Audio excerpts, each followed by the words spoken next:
안녕하세요, 이원재입니다. 네, 이렇게 불러볼게요. 사장님! 대답하셨어요? 사장님! 그런 얘기 들어보셨어요? 아유, 대답하시네, 또, 누가. 네. 옛날에 서울 명동에서 길 가다가 그냥 앞에 사장님 이렇게 부르면 앞에 가던 사람이 엄청 많잖아요. 명동이 옛날에 부르셨어요. 뒤로 돌아보는 사람이 한 반쯤 된다는 그런 얘기 있었어요. 자, 오늘 6월 12일 수요일이고요. 이원재 끝내주는 경제 라이브 이제 시작하는데요. 오늘은 이 사장님 얘기 좀 하면서 시작을 해보려고 합니다. 사장님이 누구예요? 자영업자입니다. 우리나라에 왜 그렇게 사장님이 많았냐? 왜 지금도 많으냐? 세계 선진국 중에서 자영업자 비율이 가장 높은 나라이기 때문에 그렇습니다. 근데 그 자영업자들이 지금 겪고 있는 상황이 심상치가 않습니다. 심상치가 않아요.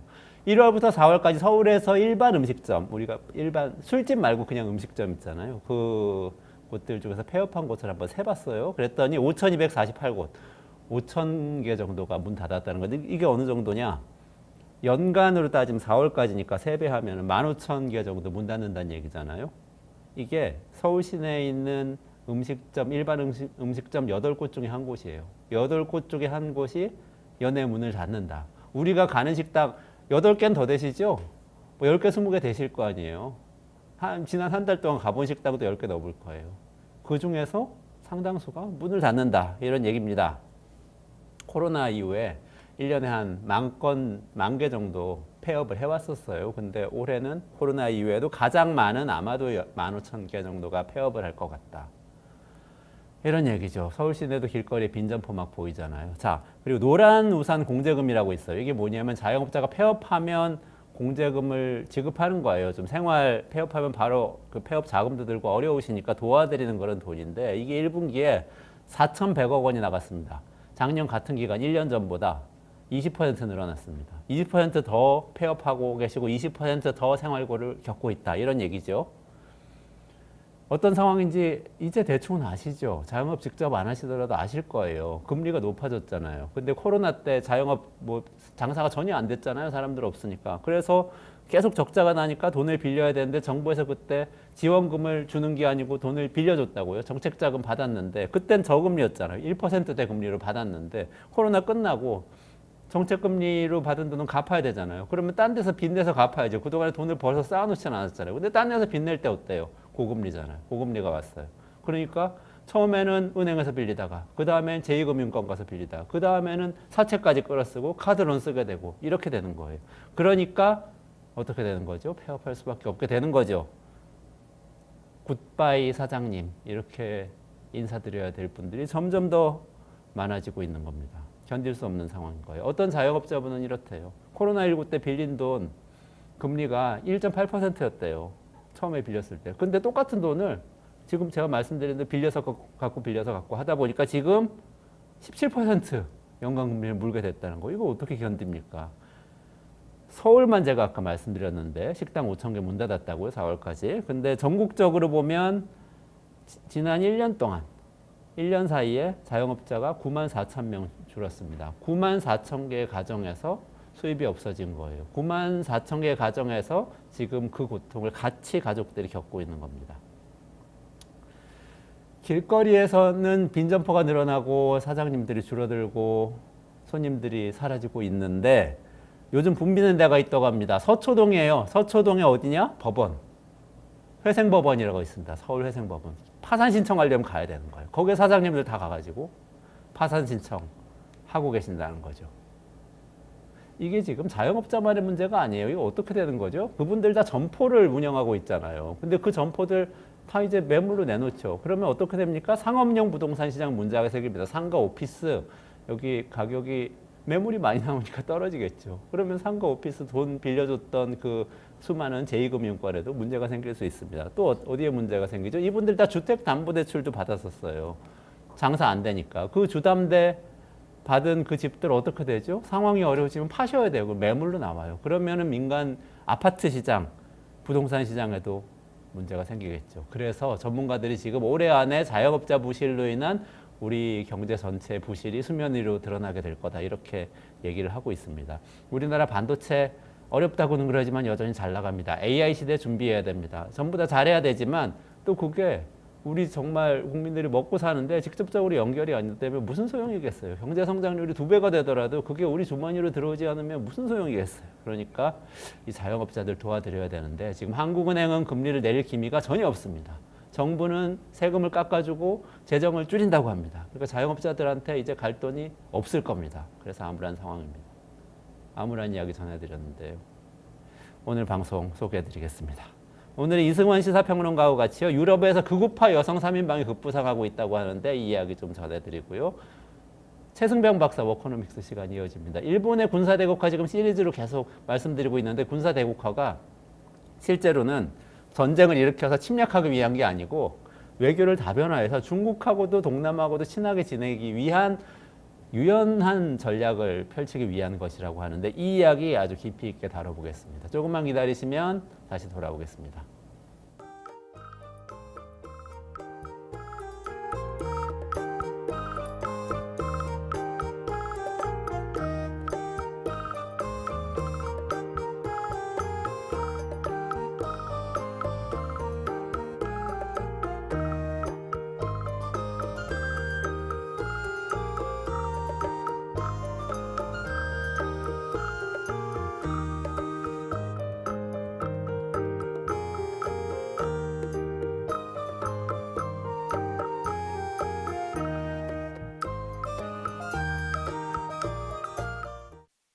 상속세를 좀 줄여야 된다라고 주장하시는 분들의 논리를 보면은 이런 지배주주가 안정적인 이 지분을 확보를 하는 것이 이 기업의 가치를 유지할 수가 있다라는 식으로 주장하는데, 그런데 저는 오히려 지배주주의 지분이 희석되니까 이렇게 SK처럼 기업의 가치가 드디어 올라가고 있습니다. 투자자들한테 가장 좋은 것은 뭡니까? 경영권 분쟁 아닙니까? 이런 경영권 분쟁이 가능할 정도의 지배주주의 지분이 약간 이렇게 희석되니까 이렇게 SK 주식이 오른다라는 것은 조금 더 크게 말해서 상속세를 완화해서 이 안정적인 기업 지분을 3세 또는 4세에게 전달하는 것만이 이 기업 가치를 유지하는 것이 아니라 오히려 기업의 가치를 유지가 아니라 기업 가치를 높이고 싶다면은 차라리 이 지배주주의 지분이 낮아지는 것도 꽤 도움이 될 수 있다라는 그런 교훈도 저는 이번 SK 사태를 통해서 알 수 있다고 생각합니다. 네, 이원재 끝내주는 경제. 네, 이원재 끝내주는 경제입니다. 네, 이승원 평론가 모시고 끝내주는 세계 진행하겠습니다. 어서 오세요. 네, 안녕하세요. 저를 너무 기다리셨나 봐요. 진행자 너무 기다려서. 누가 보면 한 2달 만에 본 줄. 네. 근데 오늘 저 옷도 너무 멋있는데 썸네일도 엄청 멋있어요. 극우파 여성 3인방하고 같이 이승원 평론가님이 크게 등장해 있는데 저 아직 못 봤는데 4인방으로 지금 등극하셨는데 극우파 여성 3인방 얘기를 전해주신다고 해서 오늘 오늘 그래서 기대됩니다. 우리 제작진들이 흥분하고 네? 우리 제작진들이 흥분해가지고 제 사진까지 같이 넣었군요. 감사합니다. 네. 유럽의회 선거 얘기죠. 극우파가 약진한 거예요? 약진했어요. 물론 이제 뭐 일당을 차지했다 이런 건 아닌데 워낙 미미한 숫자였는데 이번에 극우파들이 그냥 우파가 아니라 극우파들이 너무 많은 의석수를 점하니까 유럽 사회 전체가 놀라기도 하고 또 내심 원했던 사람들이 너무 기뻐하기도 하고 뭐 그런 상황이에요. 그래서 예전에는 예를 들어 우리도 뭐 정당 굉장히 많지만 양당 정도만 생각을 하잖아요. 국내에서도. 그래서 저 이름도 못 들어본 당에 뭐 2% 득표율, 5% 득표율. 그래서 무시했던 수준인데 이제 유럽에서 특히 이제 프랑스나 독일 같은 데서 조금씩 늘리더니 이번에는 뭐 프랑스 같은 경우는 극우파가 거의 30% 이상. 30%요? 네. 유럽의회 선거에서. 네네. 그래서 어쨌든 극우파가 이번에 상당히 힘을 많이 받았다. 그리고 전체 720석 중에서 한 155석 정도를 받았어요. 극우 성향으로 분류되는 이제 정당들이. 그래서 20% 이상이니까 뭐 5세 1명이니까 상당한 거죠. 네. 이게 극자 들어가는 어떤 정파가 20% 30% 이렇게 받으면 극자 넣기가 좀 머쓱해질 정도인데. 그렇죠. 네. 근데 지금 유럽 의회 선거잖아요. 이거 먼저 조금 설명을 해주셔야 될 것 같아요. 이게 지금 국가마다 의회가 또 다 있고 네. 유럽은 또 EU 차원의 의회가 또 있는 거죠. 이게 어떻게 되는 거죠? 이제 잘 들어보세요. 네. 유럽 의회에 조금씩 달라지긴 하는데 이제 인구에 비례해서 하는데 전체 720석이 있어요. 근데 우리도 이제 원내 교섭단체라는 거 하잖아요. 그래서 몇 명 이상 하면 교섭단체 구성 뭐 이런 것처럼 이들도 이제 정치 그룹을 만듭니다. 아, 지금 표에 잘 나오는데 네네. 이제 저게 스펙트럼에 따라서 제 오른쪽이 극우, 제 왼쪽 빨간색이 이제 왼쪽 좌파 뭐 이런 쪽일 겁니다. 그래서 저기서 이 정당 그룹들을 이제 구성해서 각국에서 국민들이, 그러니까 프랑스는 프랑스 국민들이 뭐 지금 마크롱 대통령이 속한 뭐 르네상스 당을 찍는다던가 아니면 르펜이 속한 뭐 특정 당을 국민연합을 찍는다던가 해서 직접 투표해서 그걸 배분하는 거예요. 그러니까 다시 설명하면 720석이 있고 국가별로 의석수가 나눠집니다. 네네. 그래서 예를 들어 뭐 프랑스가 그 이제 독일이 이번에는 720석 가운데 96석을 얻었어요. 프랑스는 81석. 그래서 이 안에서 정당들한테 투표를 하면은 그 정당 이 득표율에 따라서 의석수가 다시 재배분되는 겁니다. 약간 복잡하죠. 그래서 어쨌든 독일 96석 우리가 줄 테니까 니네들 나라에서 유권자들한테 표를 얻고 와. 그런 거예요. 그래서 96석 가운데 예를 들어 뭐 30%가 그 우파 정당을 지지했다면 여기서 한 30 몇 석 정도, 32석 정도를 이제 독일에 있는 극우파가 가져가는 거죠. 하지만 이제 유럽 의회로 갔을 때는 그 정치 그룹 안에 속하는. 그래서 이 이제 각 나라마다 우리도 왜 국민의힘 민주당 이렇게 당 이름이 있듯이 네네네. 프랑스 안에 뭐 국민연합도 있고 르네상스 당도 다 있고 그래서 우리는 투표를 하면은 그 사람들이 유럽 의회에서 속한 그 당의 그 표가 이제 복속이 되는 거죠. 그래서 좀 그러니까 복잡한- 예를 들면은 이거는 뭐 적절한 예는 아니지만 예를 들어서 무슨 태평양 선거를 한다. 유럽이 아니라 우리나라 미국 같이 선거한다. 뭐 이렇게 따지면 우리나라 민주당하고 미국 민주당이 있는데 각각 자기 나라 민주당의 사람 국민들은 투표를 하는데 네네. 예를 들어서 민주연합 뭐 이런 걸 만들어 가지고 네.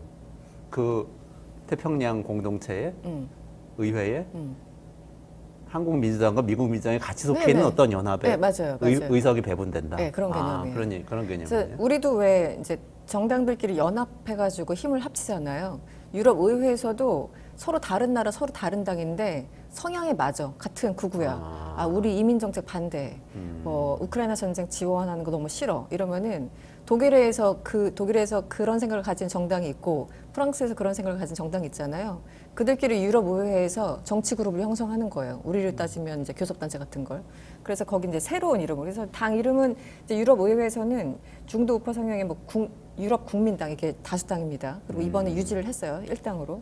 그래서 유럽 국민당이라는 이름이 있고 약간 중도 좌파인데 사회민주 진보 동맹이라는 게 있어요. 그러니까 뭐 SND라고 부르기도 하고 또 자유당 그룹이 있어요. 이거는 마크롱 대통령이 속해 있는 프랑스의 르네상스 당이 속한 곳이 이 자유당 그룹인 거예요. 약간 복잡하지만 느낌은 좀 있네요. 그러니까 아까 뭐 연합. 유럽 국민당 여기는 뭐 유럽 국민당. 유럽 독일 전통으로 따지면 뭐 기민당이나 그렇죠. 중도우파 프랑스면 뭐 쪽이니까. 공화당이나 네. 이런 데들이 속한 데 같고 네. 그 이제 프랑스 사회당이나 뭐 독일의 사민당 이런 데 아까 사회민주연합이었나요?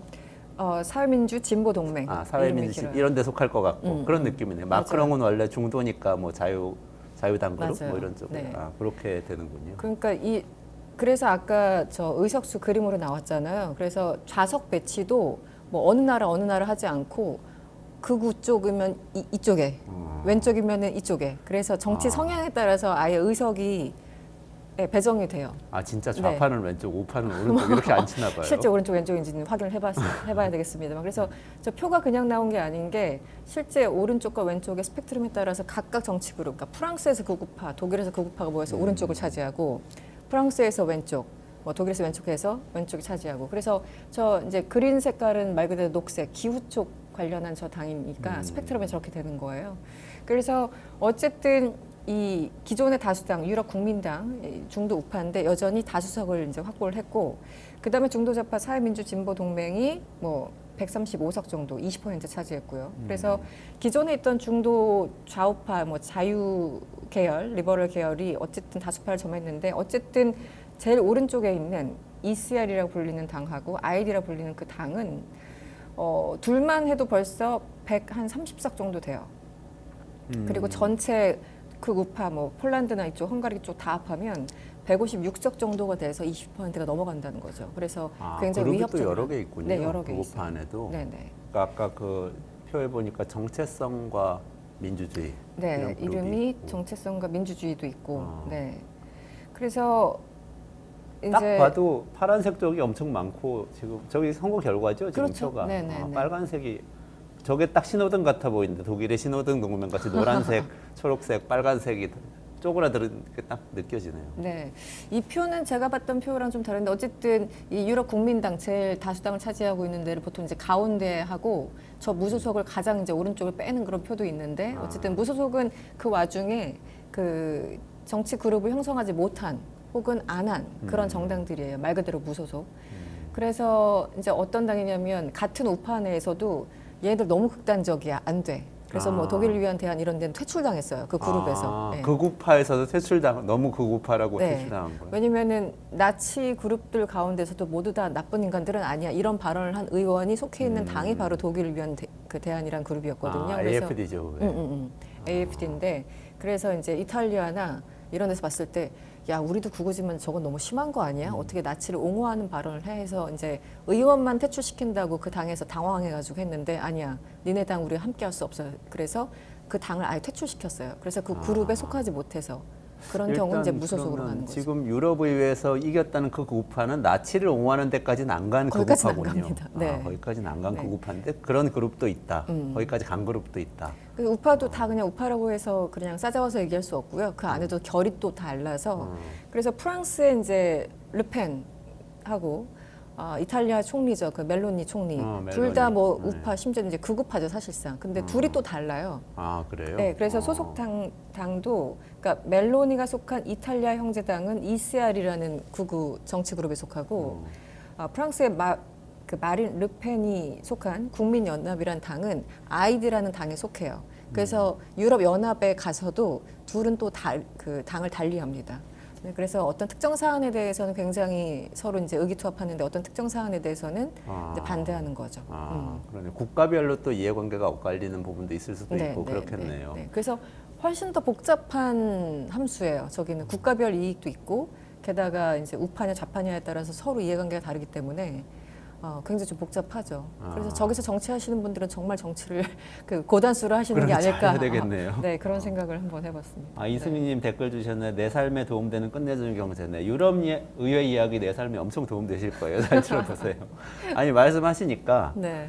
마린 르펜, 멜로니 이분들 이번에 엄청 약진했다는데 그분들 어떤 분들인지 조금 간략하게 설명해 주시면 좋겠어요. 극우 정치인 하면 보통 막 우락부락한 남성일 것 같은데 또 네. 여성들이고 다. 이번에 그리고 또 한 분 더 있다고 3인방이 뭐 이렇게 약진했다고 나오던데. 맞아요. 그래서 지금 이제 3명은 이탈리아 지금 총리로 있는 멜로니 총리를 얘기하는 것이고 프랑스에서는 극우파로 유명하죠. 그리고 이제 마크롱 대통령하고 대선에서 맞붙었었던 프랑스의 마린 르펜 국민연합의 이제 사실 대표격이고 그 두 분이 있고 또 한 명은 지금 이제 EU 집행위원장인 이 이름이 좀 길어요. 우르줄라 폰데어라이엔. 이 3명이 이제 저 그림에 나오지만 여성 3인방으로 우뚝 섰습니다. 이코노미스트네요. 네, 이코노미스트네요. 그래서 가디언인지 이코노미스트인지 그 이번 선거 결과를 얘기하면서 양복을 입은 두 남성들은 이제 저리 이제 물러가고 이 3명이 중심 센터를 차지했다 뭐 이런 뉘앙스의 글을 썼습니다. 그 2명은 이제 마크롱 대통령과 독일의 슐츠 총리를 얘기하는 거죠. 그래서 이제 고전적으로 보통 남성들에게 표를 많이 줬던 그리고 남성이 여전히 이제 중심인 정치 무대에서 그 센터를 차지하게 된 게 이 3명이다라는 거예요. 그래서 이제 멜로니 같은 경우도 한 2년 전에 이제 총리로 당선됐을 때 극우파라고 해서 굉장히 걱정을 많이 했던 사람이에요. 실제 지금도 극우파적인 성향이 분명히 있죠. 물론 정책은 우려했던 것만큼 그렇게 오른쪽으로 가지 않아서 그나마 다행이다. 약간 이런 평가를 받고 있고 마린 르펜 같은 경우는 이제 집안 자체가 워낙 그 정치를 했던 집안이고 오랫동안 이제 미미한 점수 그 득표를 점하다가 이번에 30% 이상인 걸 받았습니다. 그래서 프랑스 내에서도 이렇게 극우파가 30%를 차지한 건 처음이라고 합니다. 그러니까 마크롱이 더 이제 충격을 받은 거죠. 그리고 우르줄라 폰데라이엔 EU 집행위원장은 독일 기민당 소속이에요. 그러니까 여기도 이제 중도 우파죠. 그런데 지금 이 3명이 워낙 그 득표율도 높은 데다가 폰데라이엔 같은 경우는 지금 그 집행위원장을 한 번 더 연임하고 싶어해요. 그러니까 거기서도 이제 어느 정당의 힘을 빌려야 되는데. 가장 오른쪽에 르펜이 있다면 그 약간 옆에 이제 멜로니가 있고 멜로니가 조금 덜한 조금 극우파. 덜한. 네. 그리고 이제 가운데에 폰데어라인이 있는 거예요. 이 사람은 중도 우파군요. 네네, 극우까지는 아니고. 네, 폰데어라인은 뭐 중도 우파고 비교적 뭐 마크롱하고도 같이 중국도 가고 여러 가지 그 정책들 보면은 중도파 정도로 볼 수 있을 겁니다. 그래서 지금 그 폰데어라이언 집행위원장이 한 번 더 하려면 멜로니의 힘이 필요한 거잖아요. 자기네들이 이제 갖고 있는 중도 우파나 좌파 이건 기본으로 있는 거고 오른쪽에 있는 정당이 좀 더 도와줘야지만 연임이 가능한 거잖아요. 그래서 이제 멜로니에 대해서 계속 칭찬하고 있어요. 선거 전부터 이렇게 될 줄 알고 멜로니는 굉장히 정책적으로 리즈너블하다, 뭐 이성적이고 친 유럽 연합이다 이렇게 얘기를 해왔기 때문에 사실상 나 좀 도와줘 이런 얘기를 하는 거고 웃긴 거는 좀 흥미로운 거는 르펜 같은 경우는 그 폰데어라이언 집행위원장을 싫어해요. 그래서 멜로니 총리한테 야 안 돼. 연임시키면 안 돼. 그래서 우리랑 붙어. 그래서 새로운 사람을 선출시켜야 돼라고 하는 거예요. 그래서 멜로니는 이 이탈리아 총리는 가운데 서서 양쪽으로부터 이제 러브콜을 받고 있는 거죠. 그래서 극우와 중도 우파의 맞아요. 러브콜을 받고 네. 있는 거네. 특히 이제 폰데어라이언 같은 경우는 한 번 더 집권하려면 표를 받아야 되니까 훨씬 더 절박하겠죠. 네, 네. 말하자면 그 유럽연합 집행위원장인 폰데라이엔은 말하자면 대통령이잖아요. 그렇죠. 거기서 따지면. 행정국격. 그런데 이제 그게 의회에서 선출이 되는 네, 네. 거죠. 네. 그래서 의회에서 어쨌든 다수당의 지지를 받아야만 되는 거군요. 네. 우리 뭐 약간 뭐 국회의장 선출할 때 뭐 더 다수당이 하듯이 약간 그 개념일 수 있는데 그러네요. 일단 유럽 의회를 조금 더 설명드리면 일단 한 번 뽑히면 5년 임기고요. 여기 권한이 상당히 막강해요. EU의 예산, 법률안 심의권이 있고요.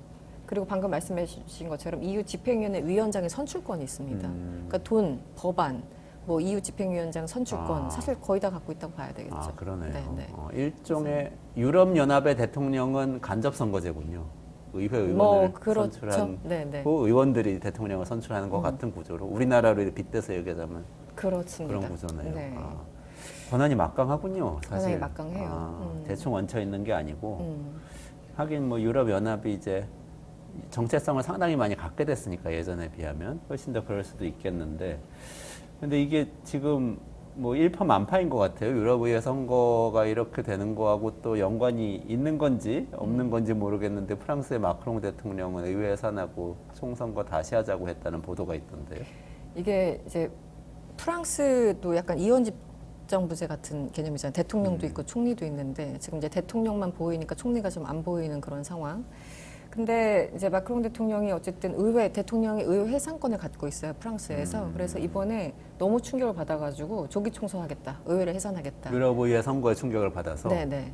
왜냐면 어쨌든 프랑스에서 유권자들이 그 극우파에 엄청나게 표를 주고 그렇죠. 자기가 속해 있는 그 르네상스 당에는 15%밖에 안 줬어요. 절반밖에 안 됐어요. 그러니까 집권당 대통령으로서 너무 이제 충격을 받은 거죠. 그래서 이렇게 하다가 큰일 나겠다 해서 정말 승부수를 띄운 건데 그 참고로 프랑스 의회는 이제 결선 투표제가 있습니다. 그래서 이번 달 말일에 1차 회의가 선거가 투표가 있고 그리고 다음 달 7일인가 이제 결선 투표를 하는 그런 상황이고 그래서 하원이 570여 명 정도 되는데 어쨌든 여기서 과반을 득해야지만 이제 대통령이 훨씬 더 마크롱 입장에서는 안정적으로 국정 운영을 할 수 있잖아요. 그런데 지금 여론조사를 해봤더니 이 르펜 당이 더 많이 표를 가져가는 걸로 나와요. 여론조사. 네. 그래서 지금 국내 총선에서도 그래서 마크롱이 지금 큰일 났습니다. 그래서 왜 이랬을까 뭐 여러 가지 해석들이 나와요. 만약에 극우파가 프랑스 국내 총선에서도 다수당이 되면 그럼 총리가 극우파 총리가 나오고 그럴 수 있죠. 대통령하고 총리는 전혀 다른 정책 방향을 가지고 이제 같이 운영을 해야 되는 상황이 되는 네. 거죠. 이제 오른쪽과 왼쪽에 있는 사람이 대통령 총리가 되면서 서로 다른 얘기를 하겠죠. 그래서 이제 이론적으로는 대통령이 국방이나 외교 쪽을 이제 담당하고 총리가 내치 뭐 이제 국내 일을 이제 담당하는데 사실 사안이라는 게 이게 딱딱 쪼개지진 않잖아요. 어떻게 분리 이제 뭐 무자르듯 안 되니까 앞으로 더 힘들겠죠.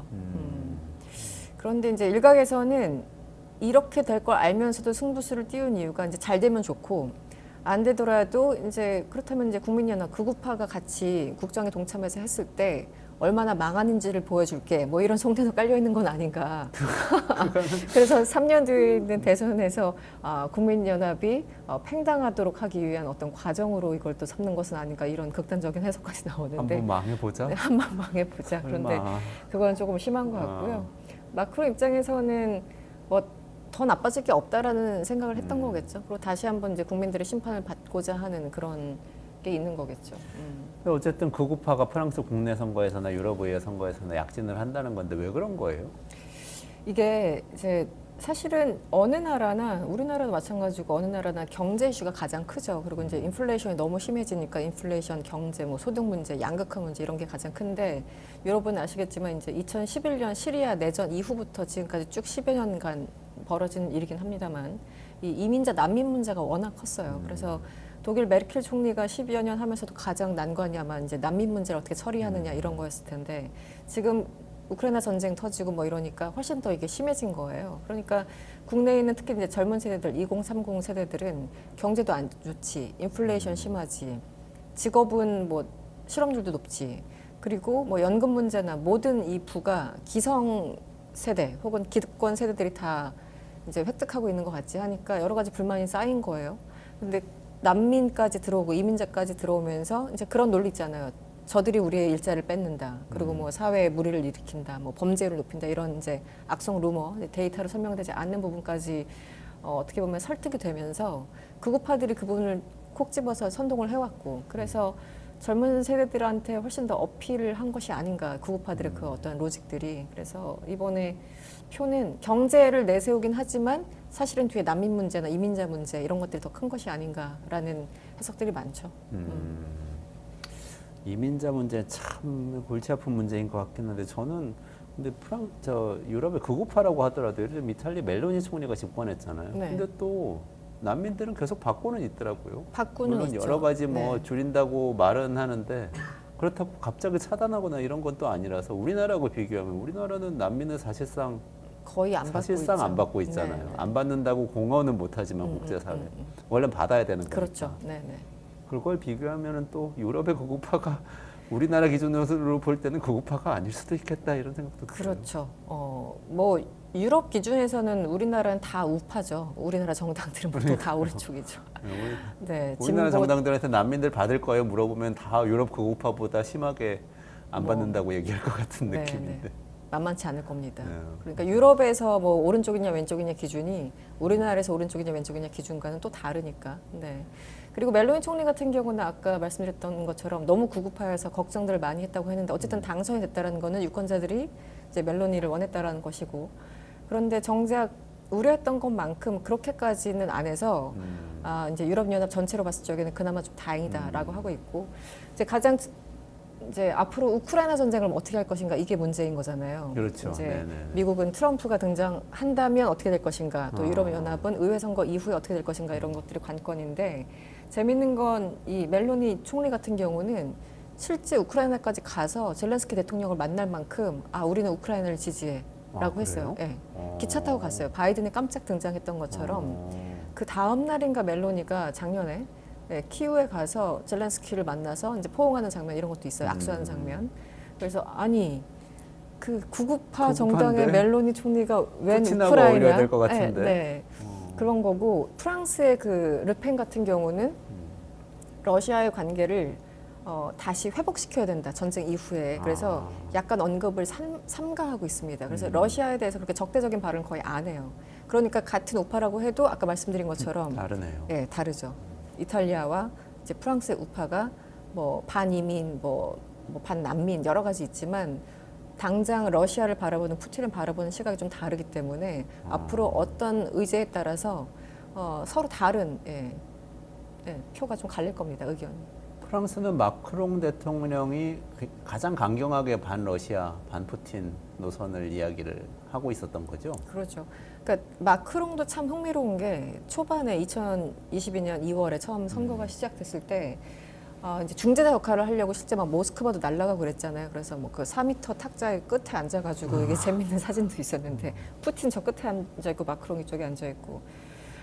그래서 중재자 역할을 하고 뭐 전화도 하고 뭔가 중재자 역할을 하려다가 올 초까지만 해도 약간 좀 그런 스탠스를 하다가 갑자기 올해 들어서 파병까지 얘기하고 있잖아요. 진짜 유럽 그러니까 나토군을 실질적으로 파병시켜야 되고 거기서 우리가 직접 가서 이제 훈련시키겠다 여러 가지 얘기를 하고 있는데 처음에 그 약간 중지자에서 지금은 더 이상은 안 된다고 생각을 해서 약간 입장 변화를 한 것 같아요. 입장 변화 좀 있는 것 같습니다. 마크롱 같은 경우. 그래서 이게 아마 이제 트럼프 시대를 대비해서 유럽이 이제 그 독자적으로 어떤 방위군도 꾸려야 된다 얘기를 몇 년 전부터 마크롱이 사실 했었거든요. 그러니까 점점 강경해지는 것 같아요. 거기에서 뭔가 본인이 이제 리더십을 발휘해야 된다고 판단을 했던 건지 이제 더 이상 러시아 뭐 푸틴 필요 없고 우리가 확실하게 이제 우크라이나를 이제 방어해 주겠어 이런 입장을 해가면서 본인의 어떤 정치적인 입지를 더 높이려는 그런 분위기로 가고 있습니다. 마크롱. 우크라이나 전쟁에 대한 그 유럽의 입장도 그럼 유럽 의회 선거하고 프랑스 선거 이런 데서 극우파가 막 득세를 하면 네. 전체적으로 이렇게 바뀔 수가 있는 구도인가요? 아까 말씀드린 것처럼 뭐 법률안에 대해서도 수정할 수 있고 뭐 발의권은 없지만 이제 수정할 수 있고 뭐 거부할 수 있고 예산을 쥐고 있기 때문에 우리랑 똑같아요. 행정부에서 뭐 하려고 해도 의회에서 막으면 안 되는 것처럼. 네. 아니 근데 지금 멜로니 총리는 또 친우크라이나고 네. 마린 르펜은 친러시아고 막 이렇게 되면은 뭔가 할 수는 없게 되는 거 아닌가요? 그런데 여전히 이제 그 르펜이 속한 그 당이 아이들한 그 당이 다수는 아니기 때문에 이제 방해는 할 수 있죠. 그런데 전체 흐름을 이제 그러니까 멜로니가 더 중요한 겁니다. 이제는 멜로니 그쪽이 어디에 투표하냐에 따라서 정책 방향이 달라지기 때문에 왜냐면 이제 르펜과 그 멜로니 그 두 개 합하면 21%인가가 되기 때문에 그 오른쪽에 있는 정당들의 표심이 굉장히 중요해지는 거예요. 다수는 아니지만. 그래서 지금 뭐 멜로니가 제일 신났죠. 이번 선거 결과. 그러네요. 자, 유럽 정치 재밌네요. 그러니까 예전에는 한동안은 막 독일이 부상하면서 메르켈이 무슨 유럽의 대통령처럼 그러더니 실제 그 역할을 했잖아요. 마크롱이 목소리 엄청 막 내더니 이제는 이탈리아가 한때는 강대국이다가 완전히 변방으로 밀려나고 이상한 사람이 총리하고 막 이런 거 같더니 갑자기 또 이탈리아 총리가 유럽 정치의 중심으로 네. 떠오른 거네요. 정말 1등은 아니지만 뭐 이제 목소리가 굉장히 세진 거죠. 그래서 그 메르켈의 위험에 눌려서 마크롱이 뭔가 보이스를 내지 못하다가 이제 메르켈이 가고 나니까 그 자리를 마크롱이 차지하려고 했는데 지금 복병을 만난 거예요. 막 구급파들 득세. 그래서 이제 마크롱이 가장 당황한 거죠. 어떻게 보면. 그렇군요. 그 우크라이나 전쟁 이외에 다른 변화들도 생길 수 있어요? 이민자 정책이나 이런 것들은 조금 바뀔 볼까요? 수도 있겠죠. 그리고 지금 그 폰데라이엔 그 집행위원장하고 멜로니 총리가 몇 달 전인가 아프리카 가가지고요. 이민자들, 난민들 좀 보내지 말라. 돈을 줄 테니까. 그런 협정까지 맺고 왔어요. 그러니까 지금 이제 저 두 분이 같이 가신 거예요. 그래서 저 두 분이 이민 정책에 있어서는 그 이제 양자가 어느 정도 맞아요. 왜냐면 중도 우파와 극우파가 이제 만나서 이민 정책에 대해서는 조금 더 유연성을 발휘하고 있고 또 기후 문제가 굉장히 커요. 이번에 이제 기후 관련해 가지고 너무 스피드 내지 말아라라는 유권자들의 표심이 반영됐다라는 게 굉장히 많아요. 네.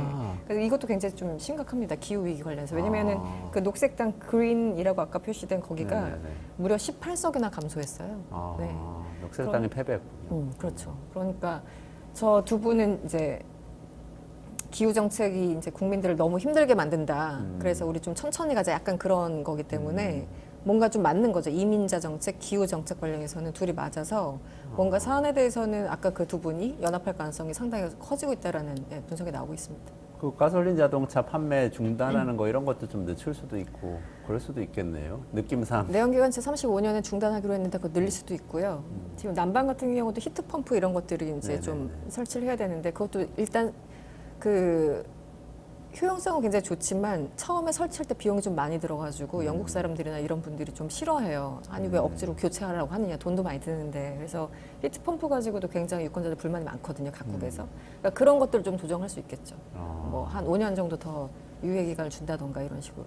네. 걱정되네요. 이민자는 덜 받고 뭐 전기 자동차 덜 사고 그렇죠. 히트펌프 늦추고 지구는 더 더워지고 큰일 났어요. 그 트럼프가 오면 당연히 지금 기후 정책 그러네요. 무시할 테고 유럽 의회 선거도 보니까 아무래도 이제 그 그린 정책에 대해서는 조금 시간을 두자라는 입장으로 변하니까 지금 지구가 뜨겁게 불타고 있는데 걱정입니다. 그래서 지난 5일날 그 구테우스 유엔 사무총장이 나와서 우리 지금 정신 차려야 돼 이러면 또 안 돼 이러면서 막 목 놓아 외치셨는데 의회 선거 결과는 그러거나 말거나 약간 좀 이런 상황이 된 것 유엔 같습니다. 사무총장은 너무 힘이 없어서 그러게 말이에요. 멜로니 총리가 중요한 것 같은데 지금 그래요. 네. 앞으로 좀 지켜봐야 될 것 같네요.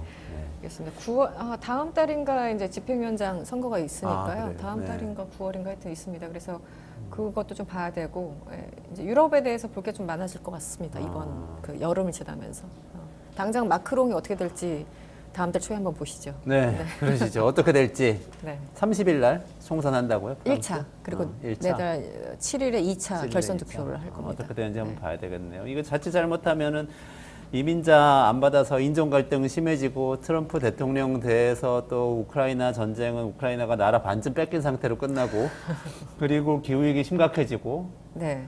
우리나라 전기차 수출도 이제 갑자기 못하게 되고 이런 상황이 막 연상이 돼서 네. 우울한 것 같은데 안 좋아질 가능성이 더 높아졌죠. 더 높아요. 네, 네. 네. 걱정됩니다. 이거 우리나라 어떻게 해야 되는지 좀 고민해가지고 다음번에 좀 알려주세요. 이런 상황에서. 알겠습니다. 네, 시간이 다 돼서 정리해야 될 것 같고요. 조금만 기다리시면 저는 최승병 박사 워커노믹스로 돌아와서요. 일본의 군사대국화가 최종 목적지가 어딘지 요거 분석해 드릴 테고요. 저는 이승원 평론가하고 같이 여기서 인사드리겠습니다. 고맙습니다.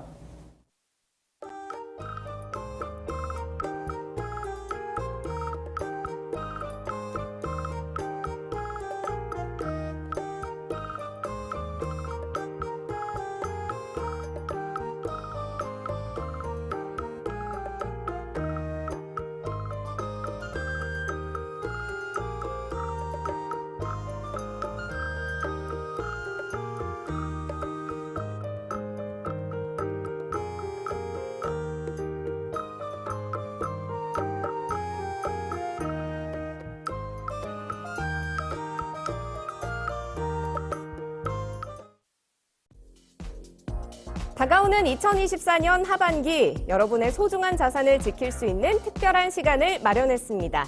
김인만의 시드머니 하반기 경제 대전망 특집에서 한문도, 차영주, 김광석 3명의 전문가가 하반기 경제 전반에 대한 전망과 해안을 제시합니다. 6월 4일부터 매주 화요일 오전 10시 30분 대한민국을 이끌고 있는 경제 전문가들의 날카로운 시각을 토마토 집통 유튜브 채널에서 라이브로 전해드릴 예정입니다. 시청자 여러분의 많은 시청 바랍니다. 네, 이원재 끝내주는 경제 워커노믹스 시간입니다. 오늘 최승병 박사님 모시겠습니다. 어서 오세요. 안녕하십니까? 안녕하세요. 네, 우리 지금 일본의 군사대국화 지난주까지 아주 깊이 있게 계속 다뤄주셨는데 네. 그것도 이제 공부 삼아서 계속 보시면 좋을 것 같아요. 근데 오늘은 그 군사대국화가 결국에는 글로벌 경제, 결국엔 또 우리나라까지 어떤 영향을 끼칠지 이 부분 좀 설명해 주신다고요. 맞습니다. 네. 이제 뭐 이게 다 이렇게 과거를 열심히 한 이유가 저희가 미래를 갖다가 전망하고 대비하기 위해서죠. 근데 지난 시간에 마지막에 저 기억이 나는 게 이 군사대국화가 사실 우리나라 쳐들어오려고 하는 건 아니다 이렇게 말씀 주셨고 하지만 목적이 있다. 그 목적은 전략적 유연성의 확보다 이렇게 말씀 주셨는데 네. 그 부분 조금 자세히 이제 오늘 말씀해 주시면 좋을 것 같아요. 근데 네네. 저는 지난 시간까지 계속 말씀드리면서 하나 계속 마음에 걸리는 게 있었는데 군사대국화 좋은데 뭐 돈이 많이 들잖아요. 근데 맞습니다. 일본 경제가 계속 안 좋았잖아요. 네. 근데 지금 이게 감당 가능한 건지, 그러니까 말은 저렇게 하지만 할까? 뭐 이런 안 생각이 그래도 사실 들었어요. 그런 우려가 지금 일본 내에서도 굉장히 팽배하고 있어요. 지금 일본 경제 안 좋다는 거 뭐 많이 들어보셨을 겁니다. 지금 뭐 역대급 엔저로 인해서 지금 뭐 일본의 소비자 물가가 굉장히 수입 물가가 계속 올라가고 있고 실질 소득은 늘질 않으면서 일본 서민들이 특히 좀 팍팍하다라는 얘기들이 계속 나오고 있는데 당연히 뭐 여기에 지금 민생에 쓸 돈도 그래서 넉넉하지가 않은데 이걸 국방비를 팍 늘리겠다고 하면은 이게 서민들 입장에서는 전혀 좋아할 리가 없죠. 그러니까 GDP의 2%까지 늘리겠다. 네, 국방비를 뭐 기존 그렇게 1%에서 2%로 네. 2배 늘리는 거. 그것도 막 우리 돈으로 하면은 뭐 거의 100조 가까운 돈을 갖다 뭐 지금 지금 뭐 엔저라서 약간 네, 엔저라서 좀 계산 그렇긴 달라지는데. 합니다만은 뭐 지금 뭐 기존에 비해서는 뭐 5조, 6조 엔 정도 그러니까 우리 돈 따지면 뭐 50조 원씩 늘리겠다는 건데 당연히 이거 굉장히 부담스럽죠. 지금 일본 국민들이 굉장히 상황이 안 좋다는 거는 통계에도 많이 드러나는 게요. 일본의 지금 가구 소득을 얼마 전에 그 뉴스도 있었죠. 1인당 GNI가 우리나라가 일본을 추월했다는 얘기도 GNI 나왔고요. 국민소득이죠. 네, 네, 우리나라가 국민총소득이 추월했다고. 추월했다는 얘기도 있고 일본의 가계소득만 보더라도 일본 가계소득 통계가 지금 2022년 것까지 나와 있는데 가계 중위소득이 그러니까 순서 쭉 내세웠을 때 앞에 50% 가운데 있는 가구가 버는 소득이 1년에 423만 엔, 그러니까 우리나라 돈으로 한 3,700만 원 정도입니다. 그렇게 많지가 않네요. 네, 별로 많지가 않아요. 우리나라도 지금 중위 가구 소득, 물론 집계하는 방식이 조금 다르긴 합니다만 크게 차이가 안 납니다. 그리고 이것도 마찬가지로 몇 년 안에 우리나라와 이 대만의 가구 소득이 뭐 일본을 추월할 것이라는 게 거의 확실시되고 있습니다. 당연히 일본 내에서도 이런 뉴스가 좀 많이 퍼지면서 야 이렇게 방위비 늘리는 게 맞는 거냐라는 의구심들이 계속 나오고 있죠. 그러게요. 먹고 살기도 힘든데 무슨 군대 그렇게 돈을 쓰냐 이런 얘기 당연히 나올 것 같은데요. 네. 그 돈 어디서 마련해서 쓰냐? 뭐 이런 질문도 할 거고. 결국에 꺼내들 카드는 증세밖에 없죠. 아, 증세. 네. 아, 지금 증세? 뭐 세금을 더 걷는 수밖에 없습니다. 어려운데 증세한다고 그러면 사람들이 안 좋아할 것 같긴 한데 어떤 세금을 더 걷는다고 그래요? 네, 뭐 대표적으로 지금 그렇다고 뭐 세금을 엄청나게 늘릴 수는 없고 주로 쓰는 방법이 그동안 약간 좀 늘려놓은 세금이 있습니다. 대표적인 게 일본이 동일본 대지진 이후에 복구 자금이 엄청나게 필요하다 보니까 부흥 특별소득세라는 걸 만들어놨어요. 부흥 특별소득세. 아. 그러니까 이게 2014년부터 시작해갖고 2037년에 일몰이 되는 세금인데요. 이 지금 기존에 걷던 소득세에서 2.1%를 더 받고 있습니다. 퍼센트 포인트는 아니고 기존에 뭐 예를 들면 100만 원을 소득세를 내고 있으면은 2만 1,000원을 더 내는 방식으로 그런 식으로 네네네. 2037년까지만 걷어서 그걸 이 여러 가지 부흥자금으로 쓰겠다라고 했는데 일본 정치권에서 이거 그냥 일몰시키기 아깝다. 이거 앞으로 20년은 더 얻어야겠다라는 얘기를 갖다가 꺼내고 있습니다. 이거 뭐 거의 그 방향으로 갈 것 같아요. 20년이면 57년까지. 네, 2057년까지. 다만 뭐 2.1%에서 1%로 좀 줄여갖고 더 받고 이 돈을 국방비에 쓰겠다라는 얘기가 있고 또 조세 저항이 적은 것부터 하고 있습니다. 또 쉬운 게 담배세 같은 거. 네. 그다음에 소비 탄력성이 그만큼 적은 거. 그래서 담배세를 갖다가 조금 더 올려갖고 지금 한 개 피당 3엔을 더 거둘 예정입니다. 이건 거의 확정이 됐고요. 그리고 주세도 좀 올리고 이렇게 뭐 좀 아무래도 이 조세 저항이 덜 생길 만한 부분부터 늘려갖고 일단 충당을 하고 있고 또 이렇게 되면 당연히 사회보장비나 그런 쪽에 이 지출을 또 줄여야 되는 부분이 생기니까 그쪽 목적을 위해서는 여러 가지 뭐 건강보험료라든가 간병보험료 이런 걸 갖다가 좀 인상을 하고 국민연금 일본에도 국민연금이 있는데 네. 이 지급 시기를 갖다가 늦추는 그런 방향을 같이 추진하고 있습니다. 아니 근데 제가 일본 국민이면 굉장히 좀 짜증 낼 것 같은데 지금 군대를 늘려야 되겠다 이러면서 갑자기 연금을 깎고 뭐 무슨 간병비를 더 내라고 그러고 이렇게 하면은 이게 내 생활이 지금 먼저지 사람들이 군대에 더 관심을 갖고 이러진 않을 것 같은데. 맞습니다. 그래서 굉장히 이거에 대해서 뭐 당연히 여러 의견들이 있습니다. 뭐 이런 쪽에 원래 안 좋게 보던 사람들은 이게 말도 안 되는 얘기다라는 것부터 시작해갖고 다양한 스펙트럼이 있고 야 좀 이건 너무 과하지 않느냐는 의견이 많긴 합니다만은 다만 이게 적극적인 조세 저항까지 이어지진 않고 있습니다. 아, 그래요? 네.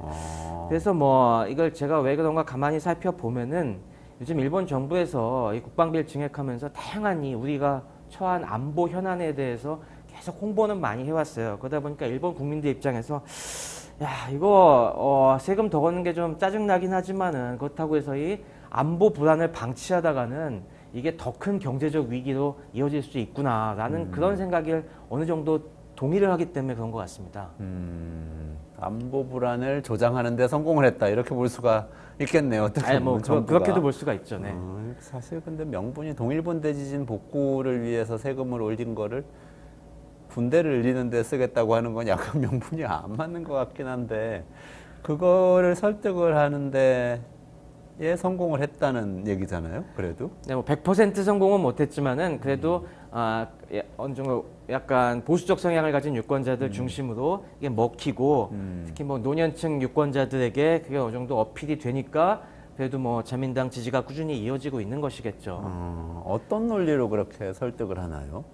네, 이걸 저도 이해하기 위해서 일본의 그 내노라는 안보 전략가들의 여러 가지 저서들을 많이 읽어봤는데요. 이런 걸 쭉 읽어보면은 어떤 공통적으로 짚히는 맥락이 있습니다. 이건 역시 일본은 지금 지는 해다. 일본이 지금 굉장히 급격한 고령화와 여러 가지 혁신 동력이 또 감퇴하고 있는 것들이 보이지 않습니까? 그런 걸로 인해서 일본은 지금 침몰하고 있는 거함이다라는 이런 정서가 기본적으로 깔려 있습니다. 그러다 보니까 지금 이 점점 침몰해가는 이 악순환을 갖다가 끊고 지금 우리가 그나마 갖고 있는 이 경제적 기반이 잠식되는 것을 막아야지만 특히 거기에 중요한 거는 우리가 일본의 강력한 수출 경쟁력 이런 걸 갖다가 이용을 한 여러 가지 수출 시장이라든가 그런 판로를 갖다가 안정적으로 계속 갖고 가야지만 여기서 뭔가 이 침몰을 막고 거기서 새로운 부흥을 노려볼 수 있다. 이런 인식이 굉장히 강하거든요. 근데 여기에 있어서 아주 핵심적으로 주목하고 있는 지역이 동남아시아입니다. 네. 우리가 계속 얘기를 해왔지만은 일본은 동남아시아 텃밭을 갖고 오는데 굉장히 많은 시간 노력을 기울였습니다. 일본이 이 공적 개발 원조 ODA죠. 이 ODA를 갖다가 동남아 국가들에게 굉장히 많이 제공을 했지 않습니까? 그러면서 저도 예전에 굉장히 놀랐었는데 뭐 동남아시아 뭐 여행이나 출장 같은 걸 가보면서 생각보다 일본의 기반이 굉장히 탄탄하구나 그런 걸 많이 느꼈어요. 뭐 우리 당연히 뭐 일본 차들 뭐 거의 대부분이 일본 맞아요. 차인 건 기본이고 여기저기 가봐도 일본 문화라든가 일본 음식점들 굉장히 많이 나와 있고 또 일본의 많은 상사맨들이나 근로자들도 굉장히 많이 나와 있고 또 시골 가면은 곳곳에 일본 공장들이 있고 이런 걸 많이 봤었는데 사실 이것들이 어떻게 보면은 일본이 지난 잃어버린 30년을 버틸 수 있는 기반이 된 겁니다. 네.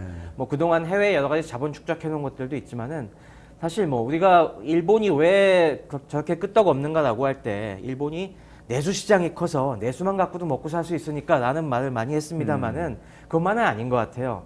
아무리 내수가 탄탄해도 30년 동안 거의 제로 성장을 하면은 이게 버틸 재간이 있겠습니까? 그동안 일본 기업들이 그걸 타개하기 위해서 굉장히 많은 이 해외 진출을 해왔는데 뭐 중국도 많이 해왔지만 동남아가 상당한 또 기반이 되어왔고 그런 데서 국내 시장의 정체를 갖다가 상쇄해 주니까 지금까지 버틸 수 있었던 거죠. 일종의 좀 확장된 내수 시장 같이 기능을 거의 했나 그렇습니다. 봐요. 네. 동남아 시장이. 네. 거의 뭐 거기나 여기나 다 비슷한 거야. 일본 제품이나 우리나라 제품이나 비슷한 거야. 이렇게 사람들이 인식하도록 만들어 맞습니다. 그런 건가 보네요. 그리고 요즘은 그 단순히 뭐 제조 기지로만 쓰는 것이 아니라 거의 뭐 일본 내수 이런 이 소비재라든가 유통 이런 업까지 다 동남아에 진출해서 굉장히 많이 활약을 하고 있습니다. 그런데 이 구도에 지금 계속 균열이 가고 있죠. 한 10년 전부터 중국이 역시 동남아를 노리고 계속 침투해 들어온 겁니다. 뭐 중국이 1대1로 하면서 주로 이제 일본이 덜 신경 쓰던 부분부터 이제 침투해 들어가기 시작해갖고 지금은 동남아 여러 주요 국가들까지 굉장히 많이 지금 들어와 있어요. 여기에는 당연히 중국 입장에서도 내수 시장이 너무 지금 이 경쟁이 치열하고 또 내수 경기가 그만큼 빨리 잘 안 살다 보니까 중국 기업들도 살 길을 찾아갖고 동남아 안방 특히 화교가 많다 보니까 그런 걸 이용을 해갖고 이제 많이 들어간 거죠. 근데 이런 식으로 가다 보면은 일본이 이 우리의 텃밭을 중국에게 다 뺏기고 우리의 중요한 장기적으로 먹고 살아야 될 이 터전을 다 뺏기는 거 아닌가라는 위기의식이 점점점 확대되고 있는 겁니다. 그러네요. 절대로 좌시할 수 없는 거죠. 그러니까 이게 단순히 뭐 동남아 영역 우리가 차지해야 돼 뭐 이런 거라기보다 국민들 먹고 사는 문제하고 직접 연결이 될 수 있겠어요. 요거는 설득력이 있네요. 근데 저는 또 궁금한 게 그러면 세금을 걷어서 동남아 시장을 되찾는 데 투자하겠다고 하면은 설득이 될 것 같아요. 일본 국민 입장. 네. 근데 그게 아니고 군사력을 키우겠다는 건 약간 생뚱맞은 거 아니에요? 네, 이게 생뚱맞게 느껴질지 모르겠는데 이게 동남아 국가들의 입장도 같이 생각을 해보셔야 됩니다. 최근에 이제 중국이 점점 영역을 넓히고 패권 국가로 가면서 특히 중국과 인접한 동남아 국가들은 굉장한 위기의식을 동시에 느끼고 있어요. 중국 자본이 들어와서 막 중국과 일본 자본 거기에 우리 한국 자본까지 와갖고 막 이것저것 경제 활동해서 우리가 경제가 사는 건 좋은데 이거 가만히 있다가 중국이 저렇게 확장하는 걸 냅두면은 지금도 사실 남중국해나 이런 데서 영토 분쟁들 많이 있지 않습니까? 중국이 야금야금 잠식해 들어와서 언젠가부터는 돈만 벌어가겠다는 게 아니라 멱살 잡고 내놔 이러는 게 아닌가 이런 불안감이 있는 거죠. 그러다 보니 이 안보 불안을 해소하기 위해서는 이걸 갖다가 어느 중국에게만 그냥 호락호락 양보해서는 안 되겠고 일본과도 경제협력 이외에 안보적으로도 우리가 뭔가 지원을 받아야겠다는 이런 필요가 요즘 계속 있는 겁니다. 그게 대표적인 국가가 필리핀이죠, 지금. 네. 필리핀 같은 경우 굉장히 군사력이 약해요. 네. 그리고 물론 미국이 어느 정도 많이 들어와 있습니다만은 미국 갖고도 불안하다. 우리가 언제까지 미국 믿을 수가 있겠냐. 안전판이 더 필요하다고 해서 일본한테도 야 우리 공적 개발 원조 지금까지 뭐 개발 원조만 해줬는데 군사력도 원조해주면 안 되겠니? 이런 얘기가 나오고 있습니다. 그래서 요즘은 ODA가 OSA, Security Assistance까지 지금 확대가 되고 있습니다. 이러다 보니까 일본에서도 야 이거 좋은 기회다. 이 상황에서 우리가 이걸 갖다가 지난번 걸프전 얘기 때도 봤지 않습니까? 그냥 돈만 주다가는 나중에 모든 건 다 잃을 수도 있기 때문에 무시당한다는 거죠. 이 기회에 우리가 안보까지 협력을 계속 원조를 해주면은 더더욱 우리가 더더욱 강력하고 끈끈한 관계를 맺을 수가 있고 그러면은 우리가 앞으로도 동남아 기반을 확고하게 유지할 수 있겠다라는 그런 생각이 있었던 거고요. 그래서 사실 아베 이기 정권에서 인도 태평양 전략을 내세운 것이 표면적인 이유는 자유로운 교역을 우리가 확보하겠다라는 건데 그 자유로운 교역을 확보하기 위한 필요 조건으로서 안보 협력도 같이 가야 된다는 걸 공식화한 것이죠. 그러면서 우리 일본이 이제는 너네랑 뭐 잘 먹고 잘 살게 해주는 것만 신경 쓰는 게 아니라 너네가 안심하고 안전하게 살 수 있는 것까지 우리가 보장해주겠다라는 쪽으로 점점 이걸 확대해가고 있는 겁니다. 그렇군요. 이게 안보하고 경제하고 그렇게 연결이 되는 거네요. 네. 근데 그게 직접적으로 기업들한테도 도움이 되나요? 네, 이게 굉장히 중요한 부분인데요. 이게 도움이 된다고 지금 보는 겁니다. 이게 당장 직접적으로 요즘 일본의 방산업체들이 숨통이 트이고 있습니다. 사실 기존에 일본의 방위산업은 굉장히 비효율로 악명이 높았습니다. 일본의 그전에도 자위대를 위해서 여러 가지 일본의 미쓰비시 중공업이라든가 가와사키 중공업 같은 중공업 회사들이 무기를 생산하고 있었는데 일본은 무기 수출이 막혀 있기 때문에 그냥 내수 규모도 작은 자위대를 위해서만 생산하다 보니까 단가가 어마어마하게 세요. 그렇겠네요. 네, 그러니까 무기가 비싸기는 몇 배나 비싼데 성능은 그렇다고 국제 수준에 밀어봤을 때 그렇게 좋지도 않고 이게 뭐 하는 짓이냐. 국제 경쟁력이 없다라는 얘기들이 굉장히 많았었는데 이제 군비 확장을 하니까 일단 물량이 늘고 있습니다. 그러니까 규모의 경제를 확보할 그런 상황이 되죠. 여기에 이제 이런 식으로 OSA를 통해서 동남아나 이런 쪽으로 수출의 길도 열리고 하다 보니까 요즘 일본 방산업체들이 굉장히 주식시장에서도 잘 나가고 있어요. 그래요? 최근에 많이 들어보셨을 겁니다. 올 초에 일본 주식시장 굉장히 뜨거웠다고. 물론 거기에 핵심에는 반도체 소부장 기업들이 주 혜택이 되긴 했습니다만은 방산주도 많이 올랐어요. 일본 방산주도. 지난 1년간 이 미쓰비시 중공업 같은 경우 거의 2배 올랐고요. 100% 정도 올랐고요. 네. 가와사키 중공업도 한 66%그 정도 올랐습니다. 그게 두 기업이 방산업체, 네네, 방산이 대표적인 방산업. 그래요? 물론 그거 외에도 사업이 굉장히 크긴 합니다만은 대표적인 방산 수혜 업체들이죠. 그런 식으로 국내 기업들에게 직접적인 혜택이 가는 것도 있고요. 그 외에 또 일본의 역시 핵심은 방금도 얘기해드린 소부장 기업들 아니겠습니까? 일본 완제품, 옛날처럼 일본 전자제품 좋아하지는 않지만은 우리의 이런 수많은 제품들을 만드는 데 있어서 일본의 소재, 장비, 부품들이 여전히 많이 쓰이고 그 기술적인 장벽이 높아갖고 여전히 대체 불가능한 영역이 굉장히 많습니다. 그러다 보니까 이런 기업들 입장에서도 기존에는 이 큰 중국 시장을 노리고서 중국의 생산 거점을 많이 유지하고 있었는데 최근에 여러 가지 미중 대결로 인해서 디리스킹 이슈가 커지면서 이런 것들을 많이 빼서 이 동남아로 이전을 하고 있습니다. 동남아가 그런 면에서 장기적으로 봤을 때 굉장히 중요한 것이 동남아는 이 서방 시장과 중국 시장 양쪽을 노릴 수 있는 중요한 중간지대거든요. 이 일본 소부장 제품들은 서방 기업들만 필요한 게 아닙니다. 당연히 중국 기업들도 여전히 이걸 아무리 중국산이 치고 올라온다고 해도 대체할 수 없는 부분들이 많은데, 이럴 때 동남아의 생산 기지를 갖고 있으면은 뭐 원산지가 동남아니까 그러네요. 미국으로도 수출할 수 있고, 그런가 뭐 적당히 이 중국어도 어느 정도 수출할 수가 있고, 이렇게 좀 더 전략적으로 유연한 포지션을 갖는데 굉장히 필요한 거죠.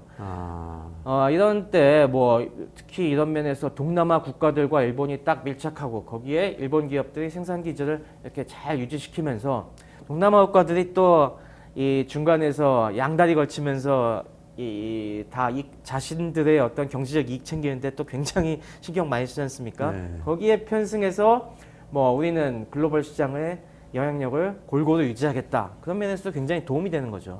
그러네요. 그러니까 미중 대결이 막 심각해지고 네. 뭐 이렇게 중국하고 거래하면은 제재한다 뭐 미국이 이렇게 나왔을 때 네. 표면적으로는 미일 동맹 뭐 강조하고 그러면서 뭐 안보 동맹 하면서 또 생산은 동남아에서 해서 동남아가 원산지인 부품은 중국으로도 들어가고 이렇게 네, 좀 일본으로 구도를 들어가고. 만들어갈 수 있다 이런 얘기. 정말 그게 유연성인 것 같이 들리네요. 맞습니다. 이게 동남아가 그런 식으로 좀 애매하게 나온다고 미국이 함부로 제재를 못하는 것이, 요즘 당장 미국 베트남 관계를 보세요. 베트남은 중국이랑 딱 붙어 있어갖고 네. 영토 분쟁도 계속 하고 있고, 원래 또 베트남 사람들이 중국도 되게 싫어하지 않습니까? 엄청 세요 그리고 네, 엄청 반중 외세를 감정도 싫어하는 세고. 나라다 보니까, 그래서 지금 미국이 굉장히 베트남에 공을 많이 들이고 있잖아요. 그래갖고 얼마 전에 나온 얘기는 분명 베트남은 공산주의 국가이고 사회주의 경제를 유지하고 있는데도 요즘 베트남이 요구하고 있는 게 우리 비시장 경제 국가 지위를 이제 벗어나게 해달라. 우린 시장 경제 국가로 인정해달라. 그러면은 당연히 여러 가지 혜택이 더 많아지거든요. 네. 그렇게 요청을 했는데 바이든이 적극적으로 고려할게. 이런 식으로 나오고 있어요. 그러니까 이게 그만큼 동남아 국가들을 미국 입장에서도 이 대중 포위망에 포섭하는 게 중요하다 보니까 동남아 국가들 함부로 못하는 그게 있죠. 일본이 그런 동남아 딱 결탁하면은 어떻겠습니까? 양쪽에 이 경제적 이익만 쏙쏙 챙겨 먹는데 굉장히 유리한 고지를 갖게 되는 거죠. 근데 이렇게 나가면은 또 뭐 중국이란 상대가 있으니까 중국도 네. 이런 흐름을 읽고 있지 않아요? 당연히. 군사력 그렇죠. 강화하면은 좀 보복하고 이런 방식의 또 역작용이 있을 수도 있지 않나요?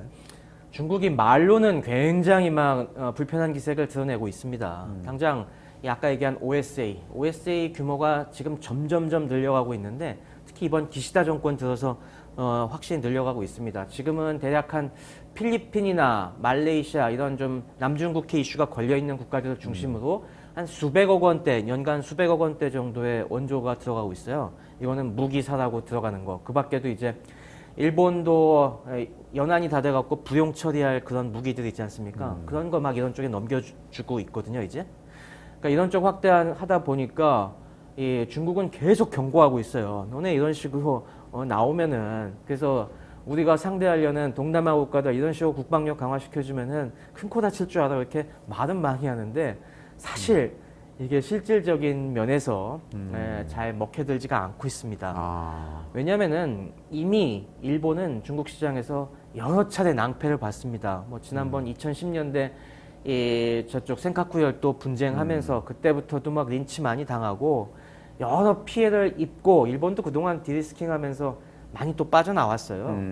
그러다 보니까 불매 운동 엄청 많이 하고 그랬죠, 일본. 네, 일본도 이미 피해 많이 봤습니다. 그렇다 이게 추세적으로 이어지고 있다 보니까 지금 뭐 중국이 더 나서서 제재한다고 해서 이 추세가 더 심해지거나 그런 게 별로 지금은 남아있지가 않습니다. 당장 뭐 요즘 일본 업체들이 중국에서 전기차 엄청나게 인기가 끌고 있으니까 요즘 도요타도 잘 안 팔린다고 하고 있거든요. 그건 이미 여러 소비재에서 많이 밀려났고요. 남은 것들은 결국에 소부장 기업들이 핵심으로 남아 있는데 아까도 얘기했듯이 일본 소부장은 대체하기가 힘들거든요. 그렇다 보니까 중국에 아무리 위협을 하더라도 이게 한계가 있어요. 이런 걸 최근에 또 보여주는 극명한 사례가 얼마 전에 엔비디아의 젠슨 왕 CEO가 대만 사람이잖아요. 맞아요. 원래 대만 출신이고 기자회견에서 인터뷰하면서 대만을 하나의 국가, 원 컨트리로 지칭을 했었는데 당연히 평소 같으면 중국이 난리가 났을 겁니다. 그냥 중국 외교부 대변인이 젠슨왕은 망발을 사과하고 입을 닥쳐 막 이런 식으로 엄청 세게 나왔을 엔비디아 텐데. 불매 운동하고 그래야 되는 것 예. 같은데. 근데 이번에는 중국 국민들은 막 SNS에서 난리가 났는데 중국 외교부는 입을 딱 닫고 있지 않습니까? 오히려 언론 통제하면서 이거 보도하지 마라. AI 가속기 사야 되니까. 그렇죠. 소국도. 엔비디아 칩 사야 되는데 괜히 신기 건드려봤자 지금 좋을 게 없다고 생각하니까 이렇게 아무 소리 못하는 거 보면은 이런 식으로 강력한 소부장을 갖고 있는 국가들은 중국도 어떻게 할 수 없는 그런 부분들이 있는 겁니다. 그러니까 일본이 지금은 딱- 엔비디아가 감역할을 했지만 일본의 소부장 업체들도 그런 힘을 가질 수 있다. 일본도 이런 만만치 말씀이죠. 않게 그런 게 있다. 그래서 일본도 노리는 게 이런 부분을 우리가 소부장이 지금 있는데 여기 플러스해서 우리가 쟤네들이 함부로 대들 수 없는 군사력도 어느 정도 갖고 있어야 우리도 저런 식으로 슈퍼갑 행세를 할 수가 있다라는 그런 인식이 있는 거죠. 그러니까 그러면 일본이 군사력을 확보하는 이유를 정리를 해보자면 결과적으로는 가장 중요하게는 동남아에서 어떤 이니셔티브를 쥐려면 맞습니다. 안보 동맹과 경제 협력을 같이 해야 되기 때문에 그렇죠. 이제 격상을 해야 된다. 그렇죠. 군사력도 지원하고 경제력도 지원하고 이렇게 좀 만들어가서 내수시장을 넓히면서 중국도 포위를 하기 위해서였는데 또 어떻게 보면은 중국하고도 관계를 생각해 보면 소부장 기업들을 동남아에서의 생산 기지를 옮긴 다음에 거기를 발판으로 중국하고의 경제적 관계도 좀 더 계속 이어가고 그렇습니다. 확대할 수도 있겠다. 이런 거기에 얘기네요. 미국의 도움도 얻을 수 있죠. 지금 이런 걸 제일 반기고 있는 국가가 미국이라고 계속 강조하고 있지 않았습니까? 네네. 미국이 안 그래도 전 세계 지금 이 패권 유지하느라 힘들어 죽겠는데 이 아시아에서의 공백이 생길까 지금 계속 노심초사하고 있는데 일본이 알아서 우리가 어느 정도 일정 부분 맡아갖고 이 형님 역할 대신해 드리겠습니다 라고 하니까 일본이 얼마나 이쁘게 보이겠어요. 네네네. 그러면서 일본이 지금 점점 이걸 기반으로 해서 이 미국과의 여러 경제 협력, 기술 협력 이런 걸 확대해 나가고 있는데 미국이 이거에 대한 반대급부가 없겠습니까? 미국은 여전히 이 힘이 좀 빠지긴 했어도 지금 AI 보세요. AI 빅테크들 어마어마하게 잘 나가는데 그렇죠. 다 다 미국 미국 기업 기업. 아니겠습니까? 네. 이런 미래 기술의 주도권도 갖고 있고 어느 정도 미래 산업의 이니셔티브를 확실하게 쥐고 있는데 야 너네가 이쁘게 보이니까 그래 뭐 우리가 다 먹기는 그렇고 너네한테 좀 양보해 줄게 기술 협력도 해주면서 너네 클 수 있게 배려해 줄게 라는 것까지 기대할 수 있다는 거죠. 지금 일본이 자체적인 혁신 동력이 떨어지고 있기 때문에 이런 식으로 미국과 미래 혁신 동력을 좀 공유하는 이런 것도 굉장히 노리고 있는 걸로 보입니다. 저는. 그러면 이렇게 어쨌든 일본은 군사력을 강화하는 게 극우 국가가 되어서 다른 나라에 침략하고 이러기 위한 게 아니라 또 한편으로는 더 유연하게 국제관계를 만들어가기 위한 거라면 우리나라에는 이게 어떤 영향을 끼치는 거예요? 그렇게 좋을 것 같지 않은 느낌이 드는데. 얼핏? 맞습니다. 굉장히 걱정되는 부분이 우리나라도 이 비슷한 문제에 지금 시달리고 있지 않습니까? 초저출산에 급격한 고령화에 여러 가지 혁신 동력은 떨어지고 그러다 보니까 지금 일본은 항상 우리보다 앞서서 이런 문제들을 겪고 있는데 우리도 얼마 지나지 않으면 비슷한 문제에 분명히 시달릴 겁니다. 우리도 지금 인구가 줄어들다 보니까 R&D 역량이 떨어지고 앞으로 어떻게 이 혁신 역량을 유지할지가 굉장히 고민인데 지금 우리는 그렇다고 해서 일본만큼 뭐 동남아 텃밭을 갖고 있느냐 아니면 뭐 그 이외에 다른 확고한 우리의 경제 영토를 갖고 있느냐 뭐 일본만큼 옛날에 쌓아놓은 해외 자본이 있느냐 그런 면에서 다 우리는 뭐라 내세울 게 없는 국가인 게 사실이거든요. 근데 이 상황에서 10년, 20년 뒤가 돼갖고 우리가 뭔가 이 경제 상황을 갖다가 유지시키려고 이런 면에서 우리에게 남아있는 게 뭔가라고 봤을 때 이런 게 훨씬 적고 거기에 주변 국가들이 야 너네 다 힘 빠져갖고 이제 너네랑 별로 우리 협력하고 싶은 생각이 없다. 일본이 그동안 우리에게 잘해준 게 더 많어 라고 하면은 우리 경제가 도대체 어떤 꼴이 될까 사실 이 부분이 굉장히 저는 걱정이 됩니다. 항상 글로벌 비즈니스 하시는 분들 뭐 잘 아시겠지만은 글로벌 경제 비즈니스에 있어서 우리만 독식할 수 있는 방법이 사실 마땅치가 않습니다. 사실 서로 주고받으면서 어느 정도 우리가 상대에게 좀 많은 밑밥을 깔아놔야지 원만하게 시장이 열리고 하는 거거든요.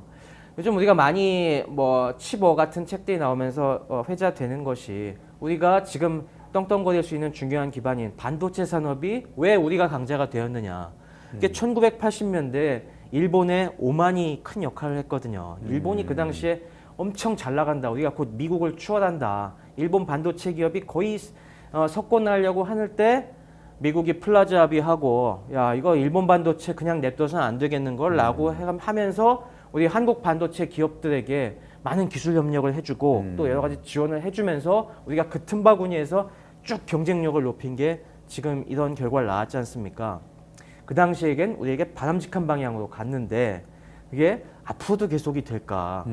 지금 뭐 한창 하는 얘기가 대만과 우리나라가 너무 중국과 가깝게 있다. 그래서 이런 걸 좀 분산시켜야 되겠다라는 얘기들이 계속 나오고 있지 않습니까? 네. 그래서 요즘 일본이 반도체 기업들 다시 일으키겠다라고 하는 부분들이 그런 면에서의 또 디리스킹 파트너로 일본을 삼은 것이 아니냐는 관측도 있는데 일본이 그런 면에서 자꾸 미국이나 그런 나라에게 이쁘게 보이면서 뭔가 하나하나 다시 실익을 챙겨 갖고 가다 보면은 우리 경제가 진짜 나중에 빈털터리가 될 수도 있다는 이런 점에 좀 우리가 경각심을 가져야 될 것 같습니다. 그러니까 저는 이게 우리나라는 뭐 일본은 미일 동맹 하면서 어떻게 보면 훨씬 더 블록화된 세계에 더 강력하게 우리보다 편입돼 있는 것 같이 생각하고 있었는데 말씀하신 네. 거는 그게 아니라 오히려 군사력을 강화하고 안보 동맹은 강화하지만 그걸 기반으로 경제적으로는 유연성을 더 확보하고 있다 이렇게 말씀해 주시는 맞습니다. 건데 그 양면성을 되게 잘 봐야 돼요. 일본은 맹목적으로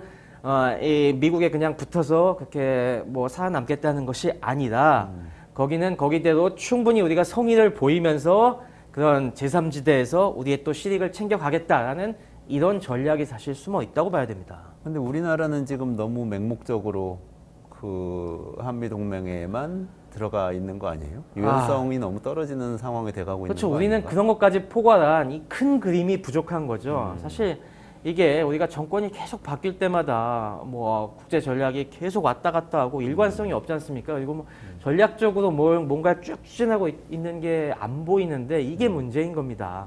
사실 뭐 한미 동맹 강화할 수 있어요. 근데 그걸 강화해서 우리가 얻고자 하는 것이 무엇인가?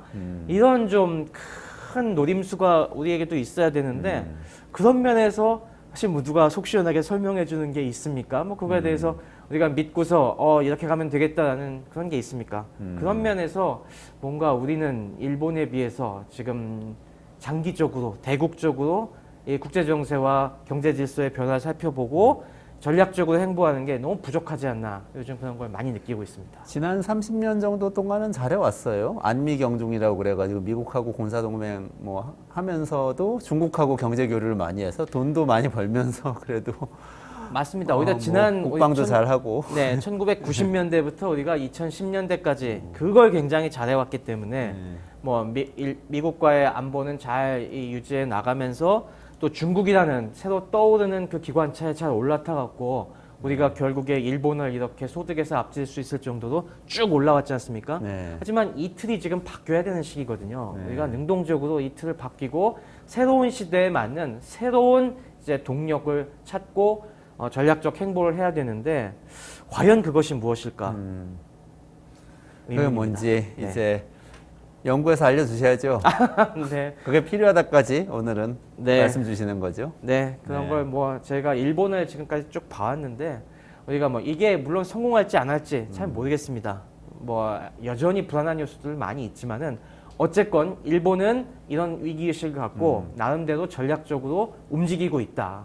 이것이 우리에겐 큰 낭패가 될 수도 있다. 우리가 이걸 잘 보고 우리도 우리 실정에 맞는 새로운 그림을 그리고 필요하다면 일본과도 뭐 서로 상황 어려울 때 꼭 배척할 필요는 없습니다. 일본이랑 협력할 건 협력하고 이제 또 뭐 서로 경쟁할 건 경쟁하면서 우리의 살 길을 찾아야죠.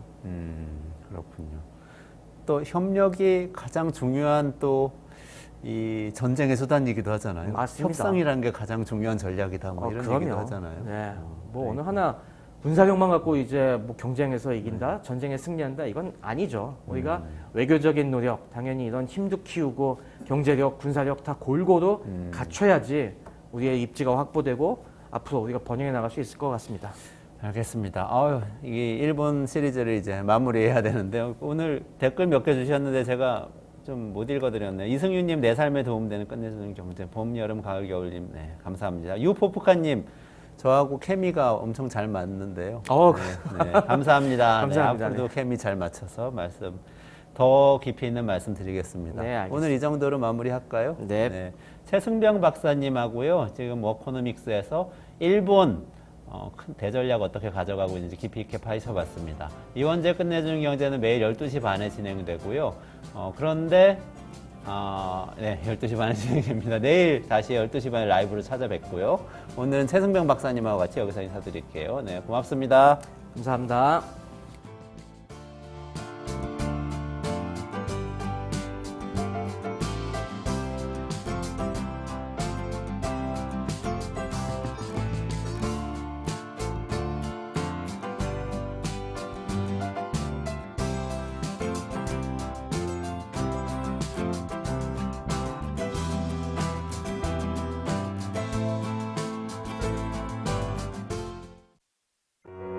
우리 아이 재단에서 뜻을 함께할 정기 후원자분들을 기다립니다.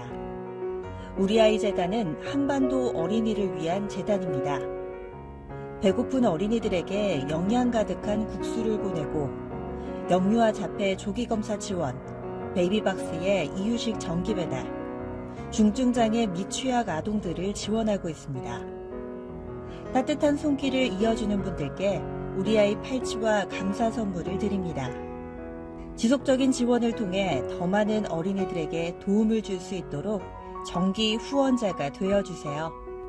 후원 문의 02-2128-3344, 2128-3344